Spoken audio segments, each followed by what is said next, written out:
Earlier this afternoon, protesters gathered outside the federal building in Westwood to demand that the Trump administration stop bombing Iran. Oh, shit. Here we go again. Don't tell me they're going to start protesting and burning down buildings. Here we go again. Comes after weeks of protests over immigration raids all across Southern California. KTLA's Chris Wolf is live now in Westwood with the latest. Chris. Hey, Karine and Court, the crowd is gone, but as you said earlier, dozens, if not hundreds of people had gathered outside the federal building here in Westwood along Wilshire Boulevard. There is no war with Iran. We just bombed them. Obama did it, Bush did it. We just bombed them. It's not war. We didn't go to Congress. So why do they keep saying war with Iran? And Veteran Avenue. The place is heavily guarded by U.S. Marines ever since President Trump ordered them here to protect federal buildings and personnel during unrest over the immigration and customs enforcement operations in Southern California. Today's gathering, today's demonstration, however, was called Los Angeles Stop the War on Iran protest. It was loud and vocal at times, but otherwise very peaceful and orderly. Some of the groups or organizations represented include PSL, the Party for Socialism and Liberation. What does the Party for Socialism have to do with war on Iran? We know it's not a war. This is all backwards. I bet you these people can't even point where Iran is on the map, or they don't know anything about their culture. Half of these people who support Iran don't know that. They don't support any kind of lifestyle that we agree with in the West. And also Answer Coalition. Answer is an acronym for Act Now to Stop War and End Racism. New at 8, the LA County Sheriff's Department apologizing for a now deleted post to X they made over the weekend after Iran's nuclear sites were bombed. It said, "Our hearts go out to the victims and families impacted by the recent bombings in Iran." After getting much public criticism, Sheriff's Department took down the post. They later apologized, saying it was offensive and inappropriate. Department says, as a law enforcement agency, we do not comment on foreign policy or military matters. I'm glad they're finally woken up to taking action. You're a local and state official. You have no business commenting on world affairs. You can do so, but don't do it in a public forum where other people can see. And you're talking about supporting a country that is the state-sponsored terrorist of most of the terrorist things that happens around the country and around the world. And you're saying our hearts go out to the victim and families. They didn't bomb the main city. They bombed nuclear sites. So what are they talking about? It says the post was made in error. The first day I read about the deportations to El Salvador of the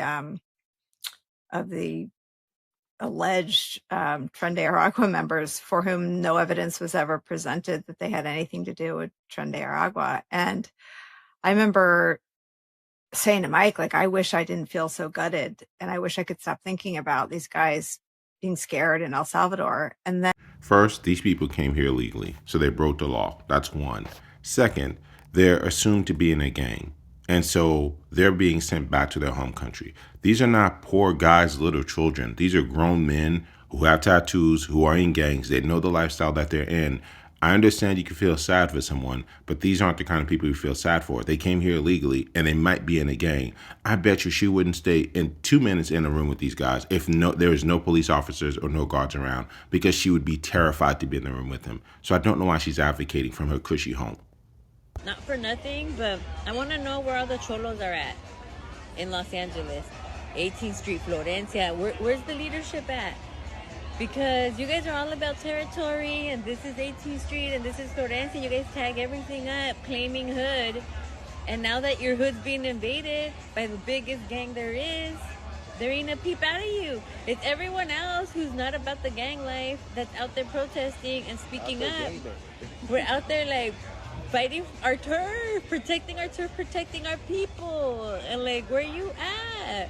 Bien calladitos, todos los chulitos. I'm like, dude, they're running amok all up in on your streets and in your city. And Pete, when the big gang guns come in, nothing but like quiet, and we're out here, the regular ones that have never been jumped in, out here calling things out, trying to organize people, trying to do the thing. So don't be trying to claim no block, no nothing. If you're not showing up right now, trying to like help out and organize, I don't want to hear a peep out of you once they're gone, trying to claim that this is my block. This was not your block. You weren't even here helping out. So whoever's the leadership over there, just get your members in order. Now, you could look at this lady's face, her nails, her earrings, and her dress, and really where she's at, and you can tell she's never been in the streets or seen any action. She says she's an organizer. And basically what she's asking for is for gang members to come and fight the ICE police. And I don't know why she would think that's a good news. She thinks it's about turf. No, the ICE officers are just enforcing the law and doing their jobs. These gang members, if they're illegal, they have no place to be here. And if they're actual gang members and they think they're going to fight a federal agent or even a state police officer, they have a thing coming for them. So for her to sit there and talk like that, she really can't. She really can't. Because the moment that the violence starts, she'd be the first running out the door. Because you could look at her and tell she's not made for the streets. Out today after this video appears to show the vice mayor of Cudahy calling out local street gangs to protect the city from immigration raids. Now, the comments have caught the attention of the Department of Homeland Security.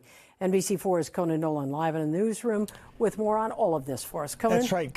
Colleen, Cudahy is a small city of about 22,000 people off the 710 freeway southeast of downtown Los Angeles. It's about 96% Hispanic, that according to the U.S. Census Bureau. Not many people, frankly, pay a lot of attention to it, but the comments of one of its leaders has given a talking point to the Trump administration and a headache for Democrats.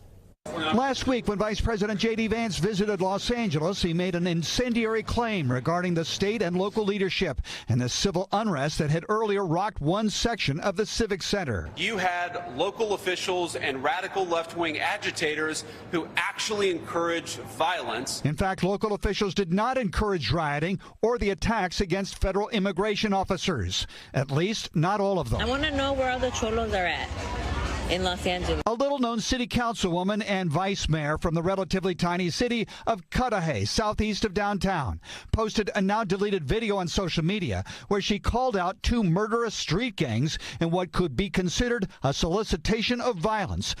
It's not what could be considered. It is. She is advocating for the gang members to come out and fight ICE against federal officers. Where's the leadership at? Cudahy. It's in California. Her name is Cynthia Gonzalez. The post making the rounds nationally, starting with Fox News this morning. She basically tried to put a hit out on law enforcement agencies. She should be arrested and charged. She's not telling them to hold hands and say, don't come to our neighborhood. Right. She's saying, like, hey, where are you at? We're the cholo. And by the way, this is what happens when you should never drink and then get on your phone and start running your mouth. But this threat, they're doing everything they can to try to hurt our law enforcement who is protecting Americans. And I would argue probably that most of the people in California that living in these neighborhoods who are dealing with this stuff don't have that mindset. Again, you're asking people to go out and threaten to kill people in neighborhoods that they don't even own. Like, this is, again, this thing like, oh, we're going to let them fight it out. They're doing so many crazy things to our agents right now. Like, for instance, they're throwing glitter bombs at ICE agents. And you think, oh, that's not a big deal. They're getting glitter all of them. You know why? Because they can't get the glitter off. And if you follow the glitter, you'll find out where the ICEs are going home to. Like, my wife said that to them, they're throwing glitter bombs at ICE agents. And I was like, oh, okay, so they're going to be shiny? And then she's like, no, so they can follow them and get their ID because you can't get the glitter off. One or two pieces of a certain color glitter, guys at a restaurant like, oh, he's an ICE agent. I threw glitter. While I don't support what they're doing, the glitter is an ingenious idea. But let's continue. Never knew the glitter bomb was to track. So they're putting hits out on law enforcement. She should be right now trying to get a hold of her lawyer with her one phone call. And I agree with them. That's all I have for you today. If you like this, hit the like and subscribe, and I'll see you on the next one.